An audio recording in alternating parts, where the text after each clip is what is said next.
Oi, pessoal, vamos para a segunda parte da nossa aula sobre experimentos controlados.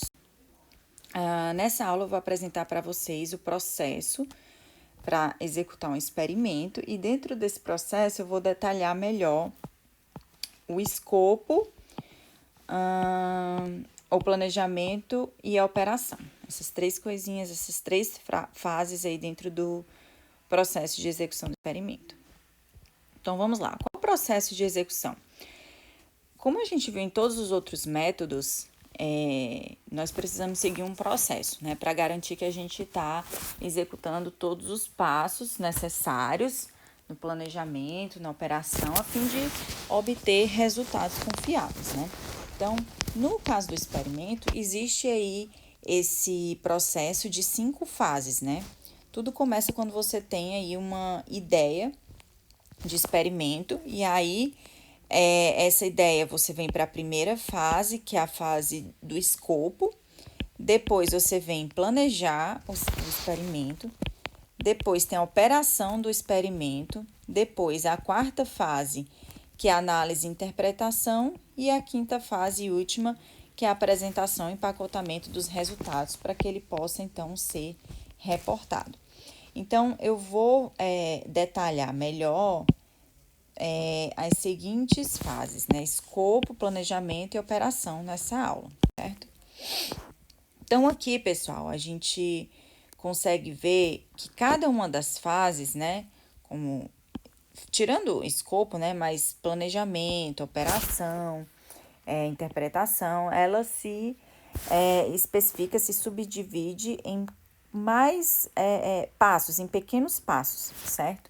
E aí eu vou explicar todos esses passos para vocês mais adiante, tá? Escopo, que é essa fase aqui. Bom, primeira fase, né, que é a fase do, certo? Que é o escopo, né? O escopo, pessoal, é quando você precisa definir o objetivo do seu experimento, ou seja, o que é que vai estar dentro do escopo do seu experimento, certo? Então, tudo que a gente precisa fazer é definir o objetivo. Então, essa é a principal saída da primeira fase do processo de execução do experimento, que é o escopo, tá? E como definir esse objetivo? A melhor forma é usar um modelo que já existe, que vai garantir que você esteja pensando em todos os aspectos importantes, certo? De um experimento. Então, existe esse modelo aqui. Nesse modelo, você vai completar essas linhas aqui, por exemplo, você vai analisar, aí você vai colocar aqui qual o seu objeto de análise, né, ou de medição, ou de estudo. Com o propósito de, aí você vai botar qual a intenção do seu experimento, se é entender, se é avaliar, se é melhorar. Com respeito a o foco de qualidade do objeto, ou seja, o que você quer entender dali daquele experimento. Do ponto de vista, tá, de quem vai, por exemplo, interpretar esses resultados. No contexto, qual é o ambiente em que o estudo vai ocorrer, né, em que o experimento, a medição vai ocorrer, tá? Então, completando esses pontos aqui, você tem um bom objetivo definido. Bom, aqui, né, eu já falei, mas vamos revisar. Analisar o objeto do estudo. Normalmente, é uma entidade que é estudada. Pode ser um produto, um processo, uma técnica, tá? Que você esteja comparando. Com o propósito, né, de... Aí aqui é a intenção. Então, se você quiser, por exemplo, avaliar duas técnicas, aí você vai botar avaliar, ou poderia ser melhorar alguma coisa, ou entender, certo? Com respeito ao foco de qualidade, né, que é o efeito sobre o estudo. Normalmente são aquelas características de qualidade, eficácia, confiabilidade, corretude, certo? Ponto de vista. Aí informa o ponto de vista a partir do qual os resultados são interpretados. Por exemplo, pode ser pelo desenvolvedor, pelo cliente, pelo pesquisador. E no contexto, né, define brevemente o que é que está envolvido, né? Quais são os sujeitos e os objetos que vão estar envolvidos aí nesse experimento. Aqui são alguns exemplos, tá, de cada uma daquelas linhas. Por exemplo, objeto de estudo pode ser um produto, um processo, um modelo, métrica, uma teoria. O propósito pode ser caracterizar, monitorar, avaliar, prever, controlar, mudar. O foco de qualidade pode ser eficácia, custo, confiabilidade, manutenibilidade, portabilidade. Perspectiva pode ser do desenvolvedor, ou do próprio pesquisador, certo? Do gerente de projeto. E o contexto, você vai aí definir os sujeitos, os objetos e até mesmo o local onde esse experimento vai ser executado, tá? O contexto do experimento, né, que você define ali no objetivo, pode ser classificado em termos do número de sujeitos e objetos que vão estar envolvidos no estudo. Isso aqui você pode ver uma classificação, né? Os sujeitos por objetos e o número de objetos. Então, se você tem, por exemplo, só um objeto e um sujeito, você tem aí um estudo que é um estudo de objeto único, tá? Agora, se você tem um objeto mais de um sujeito, né, por objeto, aí você tem um multiteste, né, um estudo de objeto dentro de um multiteste, ou seja, você tem aí mais sujeitos, mais pessoas usando um único objeto. Aí, se você tem mais do que um objeto, mas para apenas um sujeito, você tem aí um estudo de variação multi-objeto, certo? E se você tem mais do que um objeto e mais do que um sujeito, você tem um estudo, né, objeto, sujeito bloqueado, em que você vai precisar pensar melhor na sequência de testes que você vai ter que executar no experimento. E essa sequência eu vou falar mais adiante. Aqui, pessoal, vamos fazer um pequeno exercício sobre o objetivo. Imagina que a gente quer avaliar duas técnicas de inspeção. Como podemos definir o objetivo desse experimento, se a gente quer avaliar duas técnicas de inspeção? Então, vamos lá. Analisar. O que é que a gente quer analisar? A gente quer analisar as técnicas de inspeção. Vamos chamar aqui de técnica X e Y, certo? Com o propósito de, eu quero o quê? Eu quero avaliar, tá? Com respeito a, eu vou colocar aqui, eficácia e eficiência dessas técnicas, ou seja, eu quero saber qual é a mais eficaz e qual é a mais eficiente, tá? Do ponto de vista, eu vou colocar aqui do meu ponto de vista pesquisadora e dos inspetores que irão utilizar essas técnicas aqui, certo? E no contexto de quem? Digamos que eu vá colocar estudantes, tá? Utilizando essas técnicas, utilizando as técnicas X e Y em um objeto Z. Então, aqui eu acabei de montar um objetivo de um experimento, certo? Aqui eu já tenho o quê? Eu tenho definido o escopo do meu experimento, ou seja, os meus objetos de estudo vão ser esses dois. Eu quero avaliar a eficácia e eficiência, nada além disso, certo? Eu que vou interpretar, né, junto com os inspetores, e eu escolhi que vão ser estudantes, tá? No papel de inspetores, usando essas técnicas em um só objeto. Então, aqui eu já defini o escopo do meu experimento. Definido o escopo do experimento, você então vai ter que partir para o planejamento desse experimento, certo? Que é a segunda fase lá do processo de execução. Bom, enquanto o escopo define por que o experimento é conduzido, o planejamento define como o experimento será conduzido, certo? E como qualquer outra atividade, né, dentro da engenharia, enfim, dos estudos experimentais, O experimento ele tem que ser planejado, né? E o plano deve ser seguido para a gente conseguir controlar bem direitinho esse experimento e ter resultados viáveis. Bom, pessoal, aqui é a visão geral do planejamento do meu experimento. O que eu tenho que fazer para poder planejar esse experimento. Uma vez que eu tenho aqui, ó, o objetivo. Então, vejam que o meu objetivo, ele é entrada para o meu processozinho, né, para o meu subprocesso de planejamento. E uma vez que eu terminei esse meu planejamento, eu vou ter como saída aqui o projeto do meu experimento, certo? Então, a primeira coisa que eu vou fazer é selecionar o contexto, né? Nessa seleção de contexto, você vai ter que escolher qual o projeto em que você vai trabalhar, né?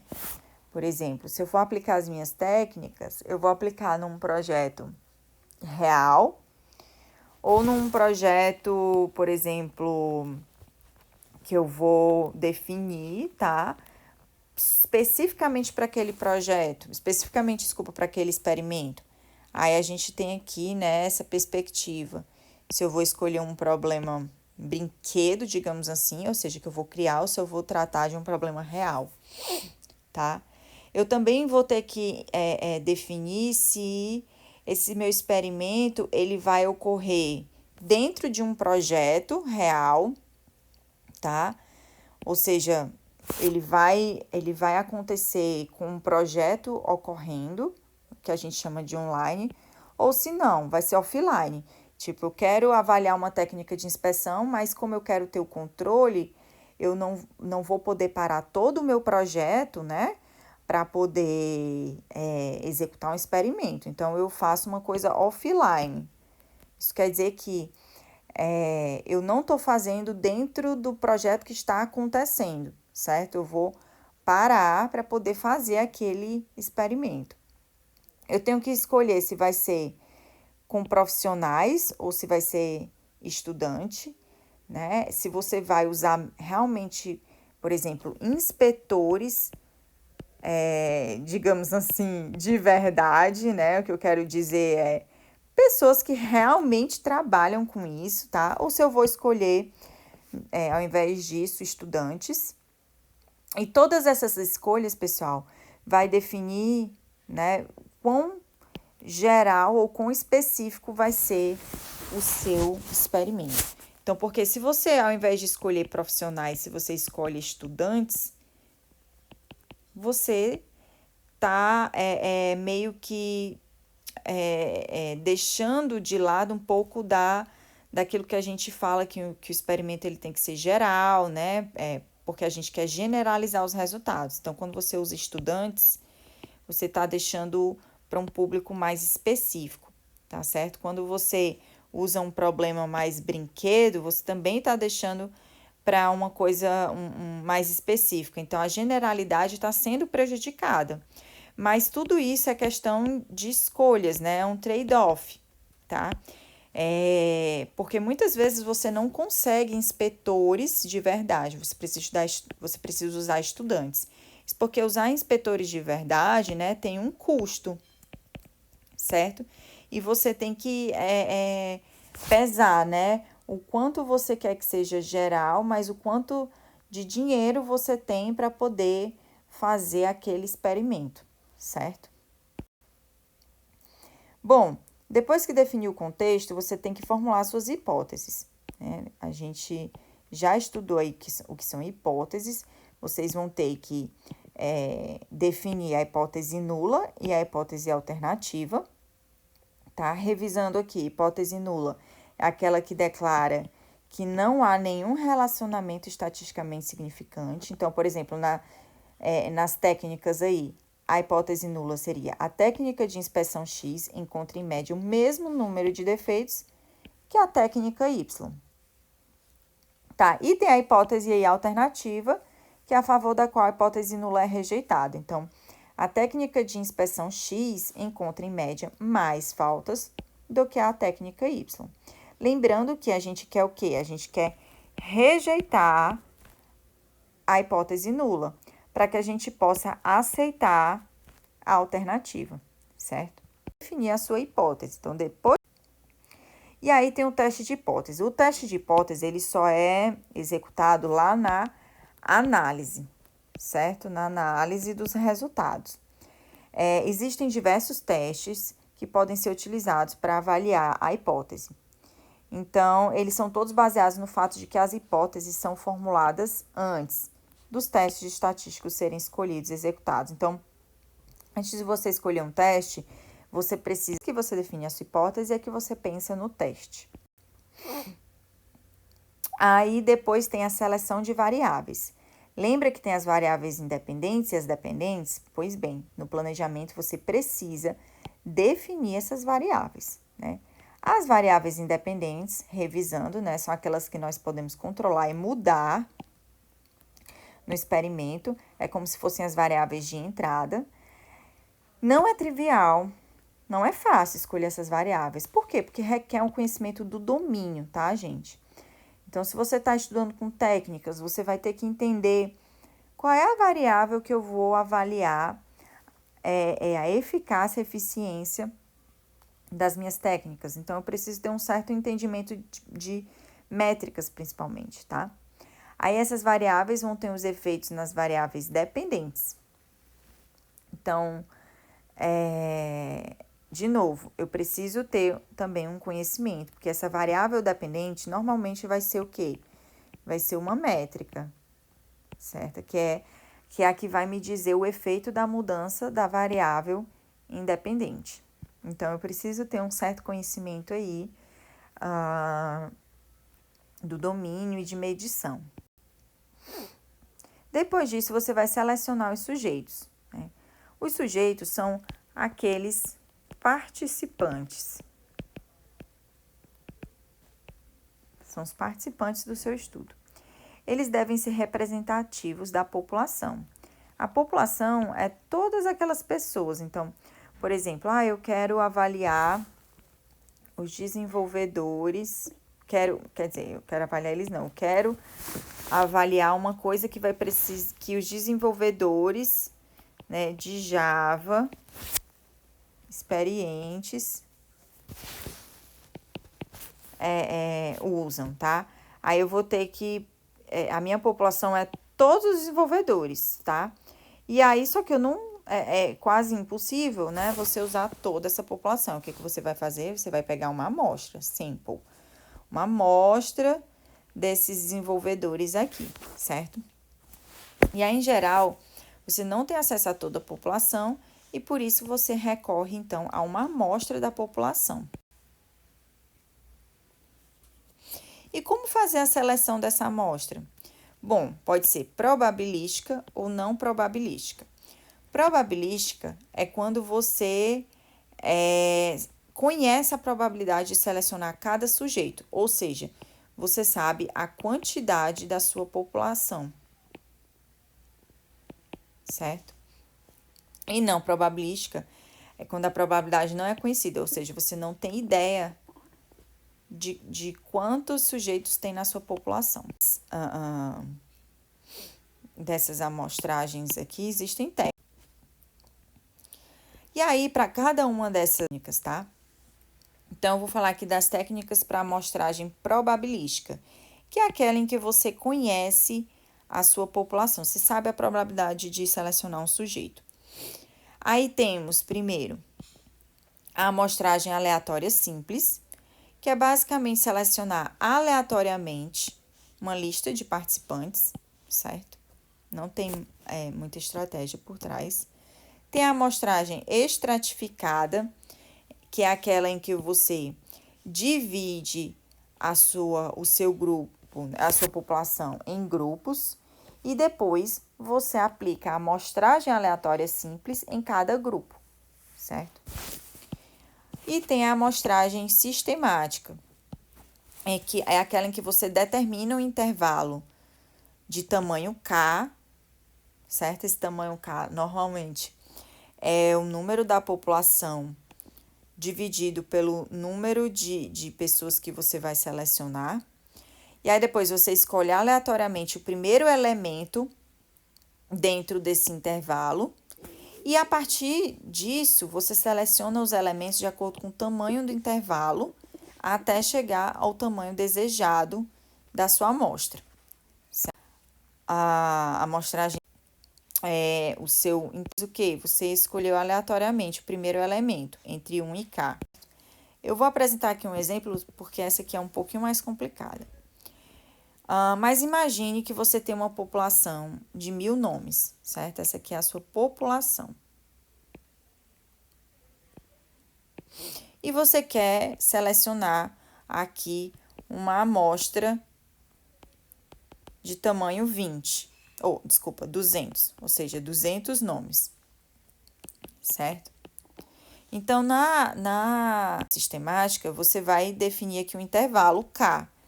O que é que você vai fazer? Você vai pegar o tamanho da população 1000, dividir pelo tamanho da sua amostra 200, e aqui você tem um 5. E aqui você tem aí, então, intervalo, né, de tamanho 5. Aí, o que é que você vai fazer? Você vai sortear o elemento inicial entre 1 e 5. Então, imagina aqui que você sorteou e deu 3. Aí, tá aqui a sua população, uma lista, tá? De 1 aí até 1000. Aí, o seu intervalo aqui deu 5, certo? Então, toda a sua lista está dividida aqui em 5, né? E assim vai. E aí, imagina que você, ou seja, entre 1 e 5. Aí, suponha que foi o 3, tá? Então, o primeiro elemento da sua amostra vai ser o 3.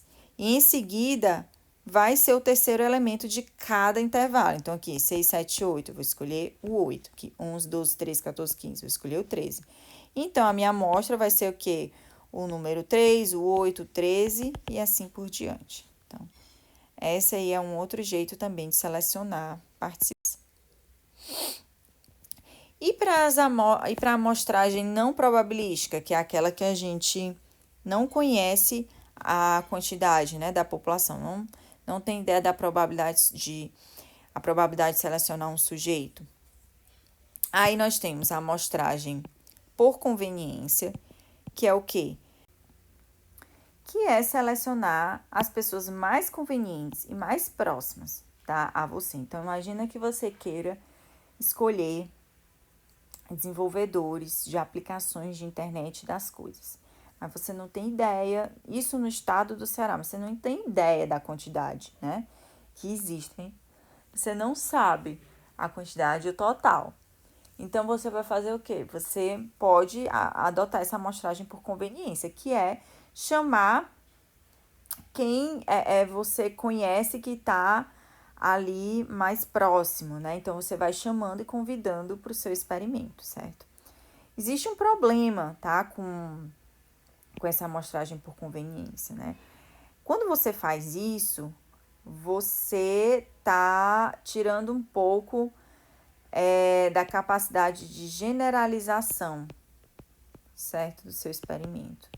Porque você não está sendo digamos assim, completamente aleatório, tá? Porém, é aquele trade-off, né, em que você só consegue executar se for assim, certo? Tem a amostragem por cota, que é basicamente classificar a população, como se fosse, né, dividir em grupos, e selecionar de acordo com a proporção aí dessa quantidade dos grupos de população, e aí depois você usa a amostragem por conveniência em cima desses grupos, certo? E o tamanho da amostra, né? Isso é um fator importante, mas que não existe um consenso, né? Você tem que ter tantas pessoas no seu experimento, né? A gente não tem como definir isso, não tem como definir que um número X é o melhor número, né? Isso porque você não depende do tamanho da sua população. Mas uma coisa é certa, quanto maior a amostra menor a probabilidade de erros na generalização, tá? Então, quanto mais pessoas você conseguir, melhor. E existem alguns princípios. Se existe uma variabilidade maior da sua população, uma amostra maior é necessária. Então, se dentro desses desenvolvedores existe muita variabilidade, por exemplo, pessoas que acabaram de se formar, pessoas que estão há muito tempo, pessoas que estão ali entre o meio, né? Enfim, diferentes características que podem influenciar, ou seja, você tem um grupo muito heterogêneo, então você vai precisar de mais gente, tá? Outra coisa também é que a análise dos dados pode influenciar a escolha do tamanho, tá? O que isso quer dizer? Lembra que eu falei lá do teste de hipótese? Pois bem, esse teste de hipótese, dependendo de qual você for utilizar, precisa de um certo número de participantes, certo? De testes, na verdade, participantes e testes, para poder ser confiável, ser eficaz. Então, já aqui no projeto, né, do experimento, é necessário considerar como esses dados serão analisados, tá? Para poder uma coisa casar com a outra. Então, imagina você fazer todo um experimento, né, com um número X de pessoas e quando chegar lá a parte de análise, você não conseguir aplicar um teste de hipótese porque você não usou o número de pessoas adequadas. Então, a análise tem que ser também considerada dentro do planejamento. Mas eu vou falar da análise, né, só depois, na parte lá de análise em que eu vou falar sobre os testes. Bom, e aí, depois, né, disso, você precisa escolher o design. O que é isso? Você precisa planejar a série de testes. E essa é uma das partes mais difícil, né? Mais complicadas, porque você precisa ser bem cuidadoso ao planejar essa série de testes. Bom, então o design ele descreve como os testes serão organizados e executados, tá? Então, aqui vamos usar esse exemplo, né? Investigar o efeito sobre a confiabilidade de um programa ao usar o design orientado a objetos em vez do princípio padrão de design da empresa. O avaliador vai usar o programa A como objeto. Existem alguns princípios gerais. Primeiro, a aleatorização. O experimento, né, quando você for definir essa série de testes, ele precisa ser completamente aleatório. Então, se você tem aí um grupo de pessoas que vai participar desse seu experimento aqui, design orientado a objetos, princípio padrão e o design padrão lá da empresa. Então, se você selecionar 6 pessoas, 6 desenvolvedores, e for alocar esses designs aí, para esses métodos de design para eles usarem, você precisa fazer isso de forma aleatória. Então, o fulano, primeiro participante, ele vai usar qual? O design orientado a objetos ou o design padrão da empresa? Não sei, você vai sortear, certo? E esse sorteio, esse sorteio que vai definir, então ele precisa ser aleatório. Bloqueio, você vai eliminar efeitos indesejados. Então, coisas que podem, terceiros fatores que podem afetar aí o seu experimento, você vai procurar eliminar. Por exemplo, experiência. Ao invés de você pegar desenvolvedores de diversos tipos de experiência, você tenta aí igualar, certo? Você tenta igualar a experiência deles. Então, você só vai pegar desenvolvedores que estão trabalhando, né, há mais aí de 5 anos com esse tipo de projeto, né, nessa empresa, certo? Então, você vai você vai tentar eliminar esses efeitos aí, certo? E o último princípio é o princípio do equilíbrio. Então, você precisa de números iguais de sujeitos para cada tratamento. Então, aqui, pessoal, vocês já devem ter percebido que o design orientado a objetos... deixa eu ver aqui.